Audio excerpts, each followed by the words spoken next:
पिछले एपिसोड में हमने देखा कि कैसे विज्ञान ने सैटेलाइट्स, कार्बन डेटिंग और आर्कियोलॉजी के जरिए सरस्वती नदी के अस्तित्व पर लगी काल्पनिक होने की मुहर हटा दी। हमने जाना कि ये नदी कोई कहानी नहीं, बल्कि 4000 साल पहले भारत की सच्चाई थी। लेकिन आज सवाल इतिहास का नहीं, भविष्य का है। क्या एक सूखी हुई, मरी हुई नदी को फिर से जिंदा किया जा सकता है? क्या हम रेगिस्तान में फिर से पानी बहा सकते हैं? ये सुनने में किसी साइंस फिक्शन फिल्म जैसा लगता है, लेकिन भारत के इंजीनियर्स और सरकारें इस इम्पॉसिबल को पॉसिबल करने में जुटी हैं। आज हम बात करेंगे मिशन सरस्वती की। कैसे हरियाणा और हिमाचल सरकार मिलकर पहाड़ों को बांधने की तैयारी कर रही है, और क्या वाकई हमारे नल में कभी सरस्वती का पानी आएगा? स्वागत है पार्ट 2 में। चलिए देखते हैं सरस्वती की वापसी का ब्लूप्रिंट। सालों तक सरस्वती नदी सिर्फ किताबों और रिसर्च पेपर्स में दबी रही, लेकिन 2015 में यह मुद्दा अचानक फाइलों से निकलकर जमीन पर आ गया। हरियाणा सरकार ने एक ऐतिहासिक कदम उठाया और Haryana Saraswati heritage development board HSHDB का गठन किया। मकसद साफ था, सिर्फ रिसर्च नहीं, एक्शन चाहिए। इस बोर्ड को काम सौंपा गया कि वे सरस्वती के पुराने रास्ते पैलियो चैनल को ढूंढे, उसकी खुदाई करें और उसमें फिर से पानी बहाएं। मई 2015 में यमुनानगर के मुगलवाली गांव में खुदाई शुरू हुई, और जानते हैं क्या हुआ? सिर्फ 6 से 7 फीट की खुदाई पर ही वहां जलधारा फूट पड़ी। ये खबर जंगल की आग की तरह फैली। लोग इसे चमत्कार मान रहे थे, लेकिन भूवैज्ञानिक जानते थे कि ये उस पैलियो चैनल का कमाल है जो आज भी नीचे जिंदा है। इसके बाद हरियाणा और राजस्थान सरकार ने ONGC, oil and natural gas corporation और इसरो के साथ हाथ मिलाया।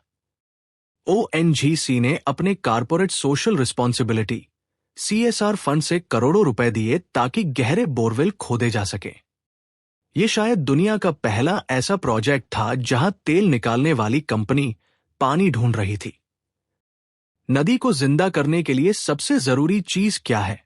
जाहिर है, पानी। पुरानी सरस्वती के पास ग्लेशियर था, लेकिन आज हमारे पास ग्लेशियर नहीं है, तो पानी आएगा कहां से? यहां एंट्री होती है इंजीनियरिंग की। वैज्ञानिकों ने पाया कि शिवालिक की पहाड़ियों में बारिश का बहुत सारा पानी आज भी उन रास्तों से बहता है जो कभी सरस्वती को भरते थे, जैसे कि सोम और पथराला नदियां। प्लान यह है, यमुनानगर के पास आदि बद्री, जिसे सरस्वती का उद्गम स्थल माना जाता है, वहां एक विशाल डैम बनाया जाएगा। यह डैम बरसात के पानी को रोकेगा। जनवरी 2022 में हरियाणा और हिमाचल प्रदेश की सरकारों ने एक ऐतिहासिक MOU, memorandum of understanding, sign किया। इस प्लान के मुताबिक सोम नदी पर एक डैम बनेगा। यहां बरसात का पानी स्टोर किया जाएगा।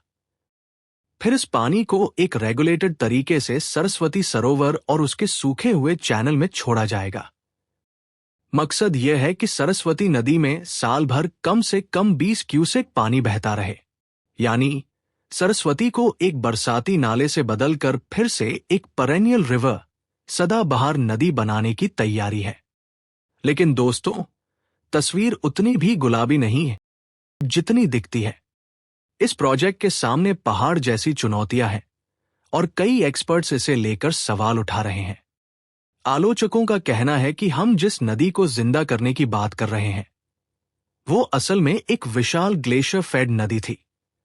सिर्फ बरसात का पानी जमा करके नाले में छोड़ देने से वो सरस्वती नहीं बन जाएगी, वो बस एक नहर बनकर रह जाएगी। दूसरी बड़ी चुनौती है लैंड एक्विजिशन, भूमि अधिग्रहण। पिछले 4000 सालों में नदी के सूखे हुए रास्ते पर अब खेत बन चुके हैं, गांव बस चुके हैं, शहर खड़े हो गए हैं। आप पानी बहाने के लिए लाखों लोगों को बेघर कैसे करेंगे? इसके अलावा वाटर पॉलिटिक्स भी एक बड़ा मुद्दा है। क्या हिमाचल प्रदेश अपना पानी हरियाणा को आसानी से देगा? क्या आगे चलकर राजस्थान अपने हिस्से का पानी नहीं मांगेगा? पानी पर होने वाले झगड़े भारत में नए नहीं हैं। सरकार भी जानती है कि सरस्वती को उसके पुराने विशाल रूप में लौटाना शायद नामुमकिन है। इसीलिए इस प्रोजेक्ट का एक दूसरा पहलू भी है, टूरिज्म और हेरिटेज। प्लान सिर्फ पानी बहाने का नहीं है, बल्कि एक सरस्वती हेरिटेज कॉरिडोर बनाने का है। पिहोवा, कुरुक्षेत्र, राखीगढ़ी और कालीबंगन को जोड़ते हुए एक टूरिज्म सर्किट बनाया जा रहा है। सोचिए, राखीगढ़ी में बन रहा वर्ल्ड क्लास म्यूजियम, जहां आप 5000 साल पुराने कंकाल और गहने देख सकेंगे। आदि बद्री में रिवर फ्रंट डेवलपमेंट। ये इलाका, जो अब तक पिछड़ा हुआ था, दुनिया के नक्शे पर एक बड़े आर्कियोलॉजिकल हब के रूप में उभर सकता है। अगर नदी में पानी आता है तो ग्राउंड वाटर लेवल भी ऊपर उठेगा। डार्क जोन में जा चुके हरियाणा और राजस्थान के किसानों के लिए यह किसी अमृत से कम नहीं होगा।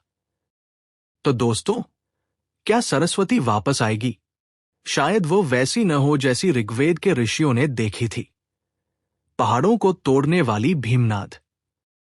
लेकिन अगर हम उस सूखे रास्ते में थोड़ी सी भी जान फूंक सके तो ये 21वीं सदी की इंजीनियरिंग का सबसे बड़ा चमत्कार होगा।